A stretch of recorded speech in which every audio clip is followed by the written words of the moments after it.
Hi, everybody. Welcome to the podcast. My name is Ryan Painter. I'm the host of the Political Pulse podcast, and I am really excited to have Tristin Hopper here with me to chat about his new book, Don't Be Canada, How One Country Did Everything Wrong All at Once. Tristan, thank you so much for being here with me today. Thanks for having me. Don't be Canada. That's provocative. It is so, and yeah, I've every radio interview I've done so far, someone usually named Deborah will say like, "You shouldn't have this guest on. You know, we are an existential threat from Donald Trump, and we need to be unified, and we can't critique this country." And I would say it's the exact opposite. One theme that emerges in the book is when you look at a lot of things that we're doing wrong, and we are doing things, specific things, more wrong than anybody else in the world. And I didn't think this going into the book, but one theme that keeps cropping up is we just had this conceit in Canada, I think more so than any other Western country, that we are the best. We know how to do things. We are, our leaders can be trusted, and what we put in policy, it's going to be well managed and non-corrupt. And I think when you have that conceit so much, it allows bad ideas to sort of spread very quickly without any checks against it. So healthcare being a great example. I mean, in the House of Commons, even until just a few years ago, Conservative, Liberal, NDP, didn't matter. It was casually said that Canada had the world's greatest healthcare system. This was just sort of a cliche, easily said. People didn't even think about it.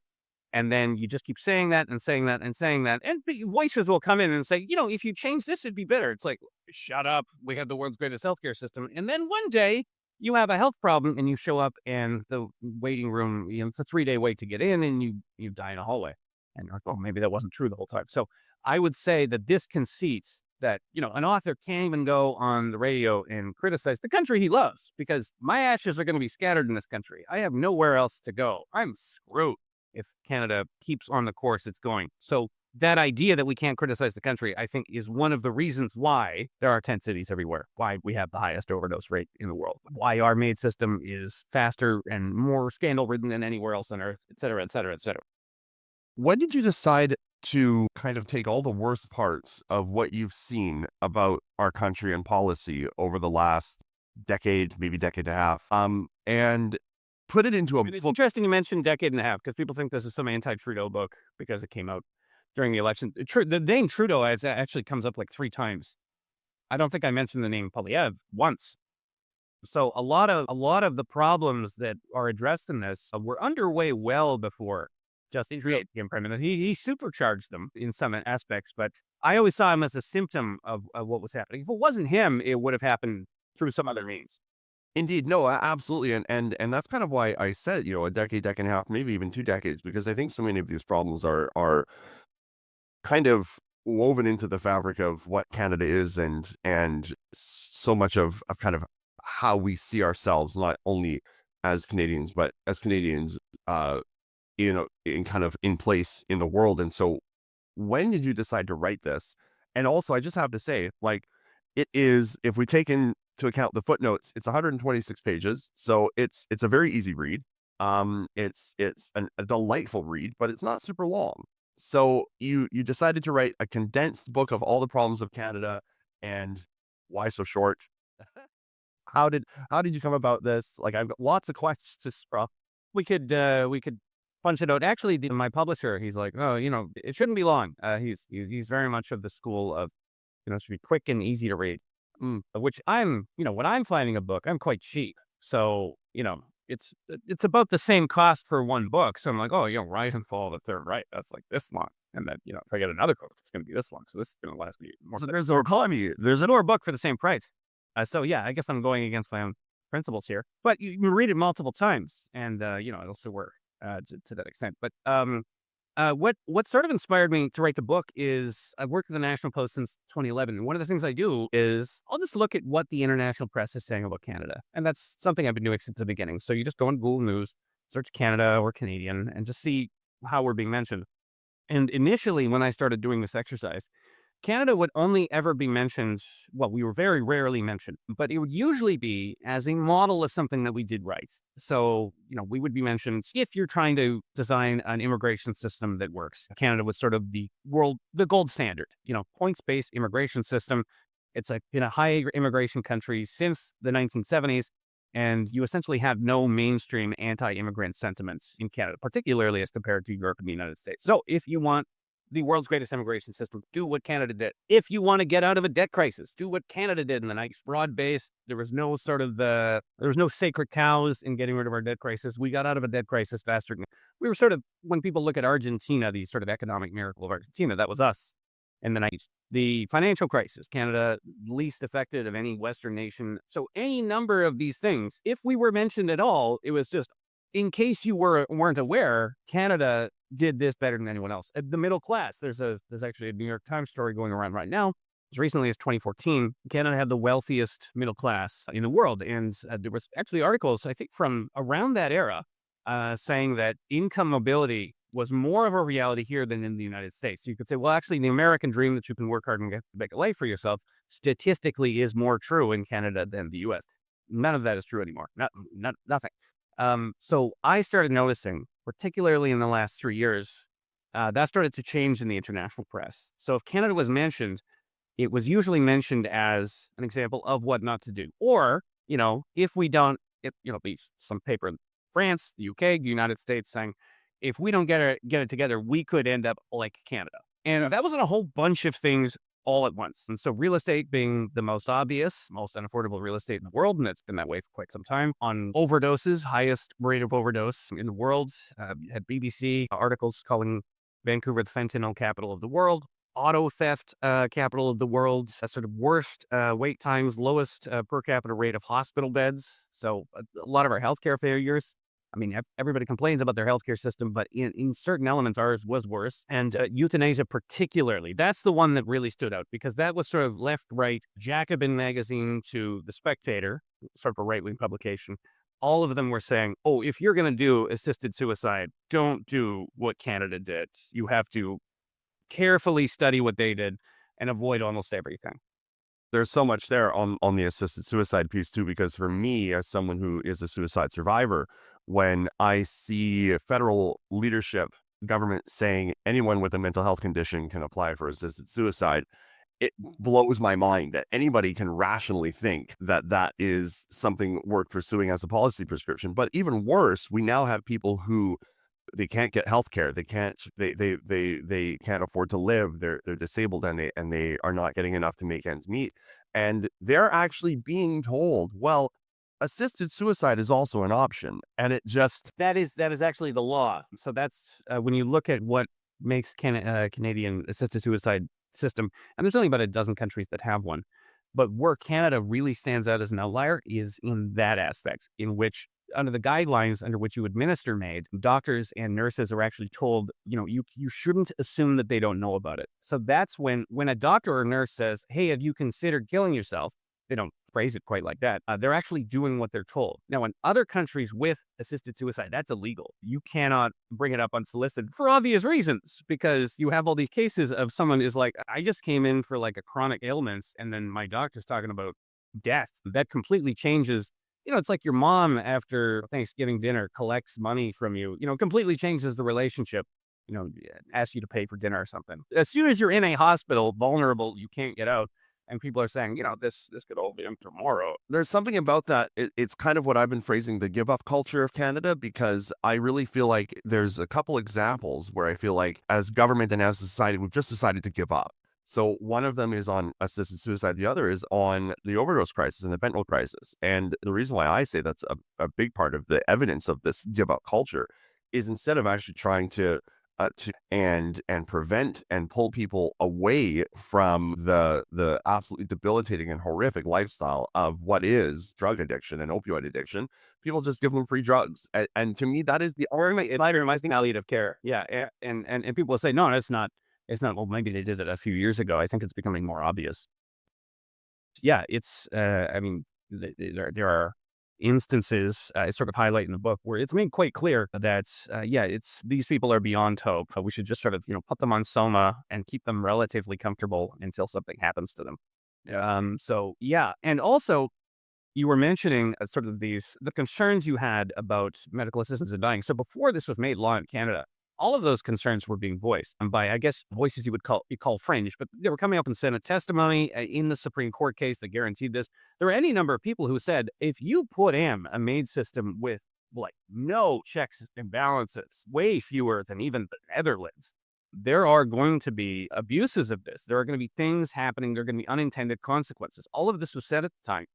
And you had Supreme Court justices in the decision scoffing at it, saying, oh, it's Canada. We're not going to have doctors recommending that someone with, just a chronic ailment is kill themselves just because of poverty or whatever. That's ridiculous. And so, again, back to this idea of our conceit of Canada as something very different than what is happening, which allows these mistakes to get worse because, again, we put in the world's most low barrier MAID system. It acted exactly as you would expect, wild unintended consequences because there was nothing to sort of constrain it.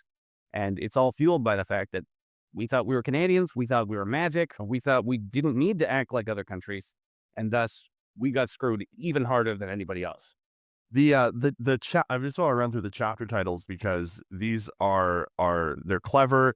I know you, so they're not remotely surprising, but I wanted to did you come up with these yourself or were these these sound like you? So I'm assuming they came. Yes, I did. I was really sleep deprived when I wrote a lot of this book. So when people are reading sections back, I don't remember writing it. So Right. So chapter 1, the easiest country to get euthanized, as we were just talking about.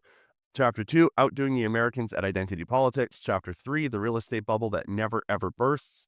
Chapter 4, harm reduction on crack, hat tip to Adam Zivo. Chapter 5, the transing Canada highway. We're going to that's have the least clever, I think. Well, yeah, I actually thought that was one of the most clever. Okay, all right. So we're going to get into that one in a minute. Number 6, a whiff of the Orwellian. 7, what if we just stopped jailing criminals? 8, the world's most expensive free healthcare. As someone who, I've talked about my experiences coming from the left to the right. I am writing my own book on that experience right now. But it is so interesting to read those titles and kind of every single one of them hints to me personally. It hits me in my gut as one of all kind of together the reasons why I left the left or the left left me. What qualified a chapter is I was trying to find things in which Canada was uniquely extreme as compared to, other Western countries. So there's a number of things in which we've just been bad, but we've been equally bad as other countries. So there's not going to be a chapter about debt, federal debt, because, the Americans are worse than us in debt, European, everybody's running up debt, or phoning in the military until you've got rust on the side of your ships and you can't do anything. Because again, Europe, lots of the world has done that. So it didn't become a chapter unless I could identify actually, this may surprise you, but there are certain elements of this in which there is no equivalence. We went further than anybody else, and our metrics on it are the worst in the world. It is wild. That is the idea that Canada would be the worst at anything was sort of surprising, and that it's happening at a whole bunch of things all at once. And actually, when I first got the book and I read through these chapters, I was like, holy shit, there's so much that actually intersect in all of these chapters too. So these chapters individually, as you say, are examples of how Canada is more extreme, but they also intersect and interweave. That's right. Well, I was trying to take Right. bad ideas. So Yeah. you just sort of take, well, this is not great. There's 10 cities all over the place. Where'd that come from? And then you sort of trace, well, this was this decision and this decision, and you sort of trace back to where it originated. So that's what I was trying to do with each chapter. And I was also trying to compare things that we now see as quite normal compared to that same thing happening 10 years ago. So a couple chapters do that. On the healthcare chapter, I actually brought up the case of Brian Sinclair. This is the man who died in a waiting room at a Winnipeg hospital. And it was just I think he needed his catheter, just very simple procedure. And he was ignored in the waiting room for more than 24 hours and ended up dying in the waiting room. This was a massive scandal at the time. So this was multiple investigations, apologies from the Manitoba government, major national news, whole conferences convened on how could something like this happen. And when healthcare workers were talking about this, they're saying there's no reason, like a lot of things had to go wrong for this to happen because the system should not have allowed Brian Sinclair. And at the end of it, people were saying, this is so baffling. This is so beyond the pale. Brian Sinclair was Indigenous. They're like, it must have been racism because there's no reason this should have happened. Now, every few months, sometimes we have multiple instances in a week of someone with a treatable condition is dying in a hospital waiting room. And the way healthcare workers are talking about this is completely different. In the case of Brian Sinclair, they said, this shouldn't have happened. This was the failure. And now you'll have someone dying in a waiting room and healthcare workers are saying, what are we supposed to do? We are completely slammed. We're at 200% capacity or whatever. I'm afraid this is just what has to happen now, unless there are systemic changes. There is no way that we could have worked harder and made it so that this person didn't die. This is just a tithe you have to pay. So, yeah, there's a few of those in the book where 2008 isn't tremendously long ago, but where you can look at, contrast how Canada was, within living memory, our lifetime, done tremendously old people, and how it is now, and how quickly, quotidian things became kind of a nightmare. I'm going to read a couple passages here from your chapter, A Whiff of the Orwellian. And this is an example of kind of where you're tying together some pieces from your book. So just going to read this here. So bear with me, listeners and watchers. The Canadian human rights apparatus often needs only the word of the complainant to plunge a defendant into a ruinous odyssey of investigations, hearings, and compelled remedies. Jordan Peterson hasn't been the only one to note the awesome and largely unnoticed powers of the Canadian tribunal system to control speech and shape behavior.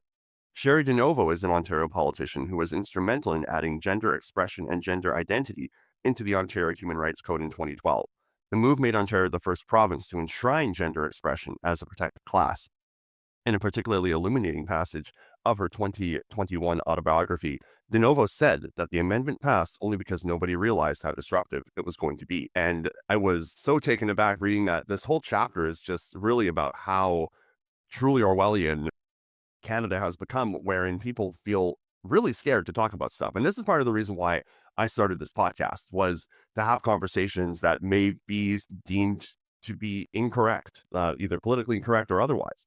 And the case of Jordan Peterson, someone who literally is expressing his opinion and then being hauled before a human rights tribunal to be re-educated, is I think just a symptom of the larger Orwellian crisis that Canada is. And Jordan Peterson's career arc is also a symptom of that. I mean, that's sort of something I mentioned, that he was just kind of a normal U of T professor. I mean, not that long ago, he was the guy you would call up. There was a post media, I think it was a post media story about Furbies. So it's like, hey, who's the expert on like Furbies? And they said, I guess you could talk to Jordan Peterson. He's done some sort of research on that. So he was just a professor, and for saying, you know, relatively normal and uncontroversial things, and they become more normal and more controversial with the passing years. He's suddenly, catapulted into this, crazy rock star selling out stadiums all over the world for saying like, hey, clean your room, etc. When you have things like that happening, it sort of shows how topsy-turvy Canada is. That, you can have a professor saying, pretty normal things, and people are so hungry for it that he's just an international superstar overnight. Well, and you allude to this in your conclusion, and I want to kind of dig a bit more into this concept of kind of the Orwellian nature of Canada and what it's like to be a Canadian right now. You say having a country with a wildly centralized political system and judiciary can be useful if, say, you need to stave off a global financial crisis or want to devise a new constitutional right without having to do a lot of paperwork. But it leaves Canada glaringly vulnerable to reckless managers determined to push through bad ideas. And that to me sums up so much of this book, because all of what you've laid out here, all that has happened here, I think, and I think you may agree, is because of this wildly centralized political system and judiciary that is really idealized and politicized in far too many ways. I think it's that mixed again with the public trust I was mentioning. So, I mean, Canada has been a well-managed country, and a lot of our government is based on a gentleman's agreement. Yeah, I mean, technically, you can become a rogue prime minister and appoint your friend as the governor general, and essentially run roughshod over the system. There's just a number of things we expect people to do, and they generally have done it. If you're wildly unpopular, you're supposed to resign. You're not supposed to hold on to your position until half the country is on fire, et cetera, et cetera. That mixed with, we generally don't hold politicians to account, again, because we assume they generally know what they're doing. So I think it's in the conclusion where I mentioned, Gallup does surveys of public trust, and Canada is a huge outlier in terms of how much we trust our institutions, even more than sort of these West European countries where everybody looks the same, and you assume that they love their governments. So I figured Norway is going to have higher levels of public trust than us. No, they're even more skeptical of their government. Switzerland is more skeptical of the government than Canada. So Canada, it's like almost universal. Oh, our courts know what they're doing. I trust the federal government has my best interest at heart. So it's mixed with, that centralized government in which you can make sweeping changes very quickly and nobody is there to stop you. So all of these sort of, you mentioned Sherry DeNovo, all of these sort of, there's 4 or 5 pieces of legislation or Supreme Court decisions in which you can start, those are sort of a hinge point. Like this is when things started to get, you know, real weird. Almost all of them that I identify in the book were passed without any controversy. So when you look back, when we now know how impactful medical assistance in dying was and how many consequences there are, when you look at the discourse when the Supreme Court decision was being finalized or, the resultant legislation, it's not nearly as controversial as you would expect, given what happened afterwards. So, and that just keeps happening, where something will be brought in, massive, giant holes in the legislation, huge potential and unintended consequences, and it just doesn't get brought up if not litigated. And thus we have a new law that is wildly open to abuse. It is abused almost immediately. And I think a more skeptical country wouldn't have allowed it to get that far.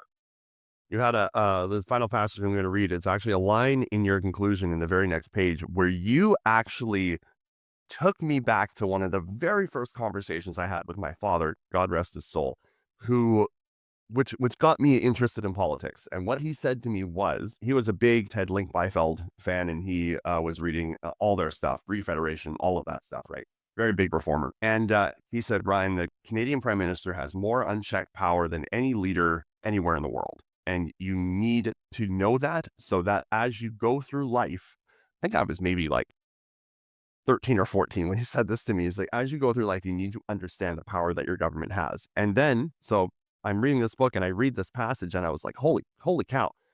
This is page 96 of your conclusion. Canadians, unfortunately, have put all that trust in a system with remarkably few checks on power. The average American president has to wade through a thicket of Senate approvals and congressional compromises to push through an agenda. The typical European leader commands a shaky coalition government, but the Prime Minister of Canada retains a level of executive power that is utterly mind-blowing by the standards of his peers and the rest of the G7.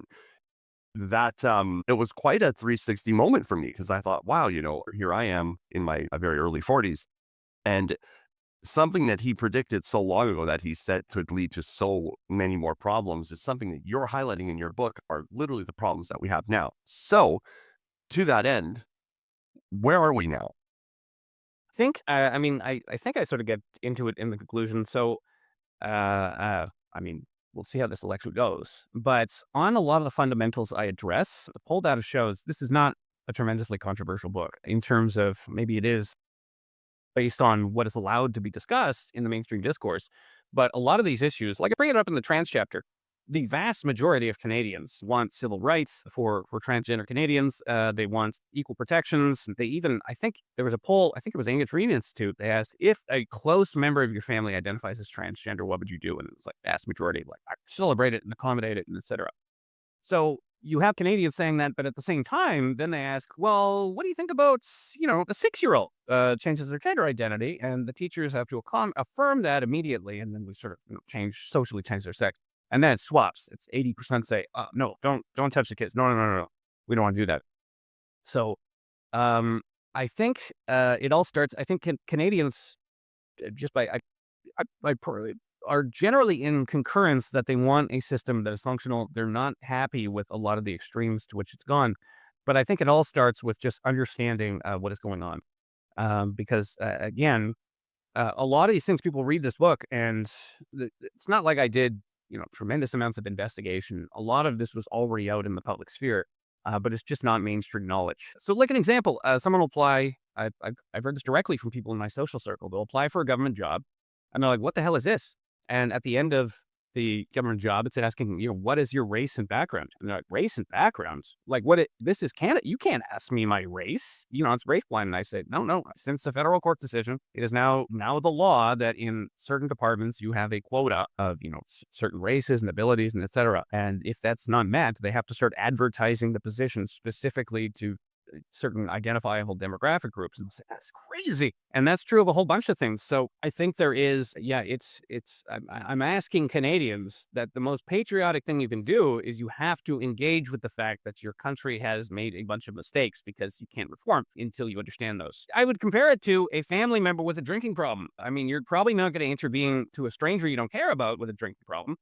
But, someone you love and someone you want to be happy and prosperous, yeah, you're going to have to sit down and have that intervention with them. So if you're accusing me of being unpatriotic because I wrote this book, again, I didn't write a book about the failures of Belgium. I don't care what Belgium does. But in this particular case, I know this country can be better. I know people want it to be better.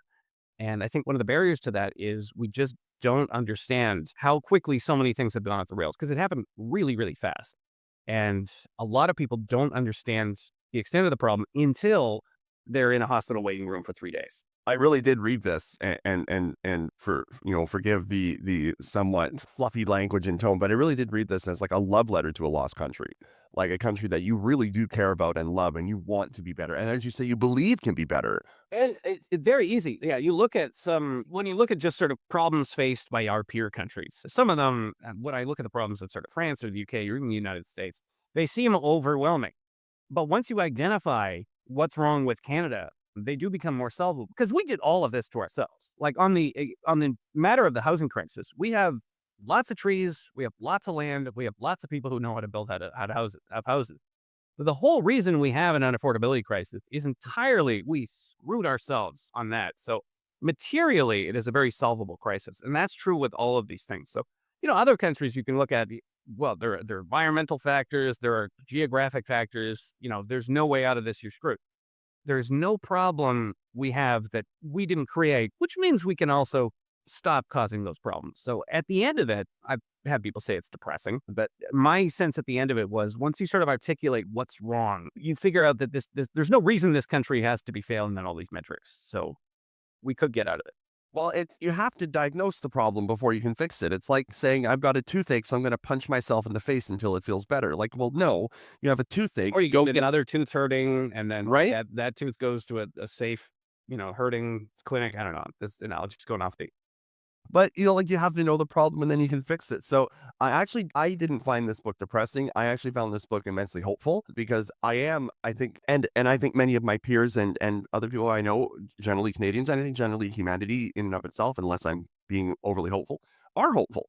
And so I found this book to be hopeful. So I highly recommend. There are other countries, we haven't really gone through this, but there are plenty of countries who have gone through extended periods where they're just punching themselves directly in the genitals and then one day they decide to stop doing it and everything changes. So the UK did that. Talk to your nearest Brit and they'll say, oh, my electricity was being cut off in the 70s. There's an IRA bomb going off every few days.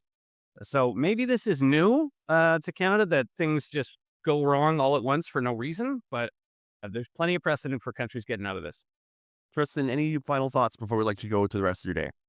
Leave a review on Amazon. This is what my publisher told me to do. And apparently there's a huge backlog. So they didn't think I could sell as many books as I did. So you can either go the ebook or you can sort of order directly through the publisher Sutherland House. And I'm trying to fast track an audiobook. Apparently I had a lot of visually impaired fans because they don't have to see what I look like. So we're going to try and push out a book ASAP for those people. Well, and we're going to be giving away 2 copies to folks once this. These are very rare and I'm happy to sign them. Yes, we should get them signed so we can get those out. And I'll meet you at any. Yeah, if you can get 5 buyers together in the southern Vancouver Island area, I'll meet you at a park community center and get those signed. Beauty. Let's do that. Awesome. Don't be Canada, how one country did everything wrong all at once. It's backlogged, but get it. We will get copies to you as part of our giveaway. But Tristin Hopper, thank you so much for this. And thank you for your time today. Thank you, Mr. Painter.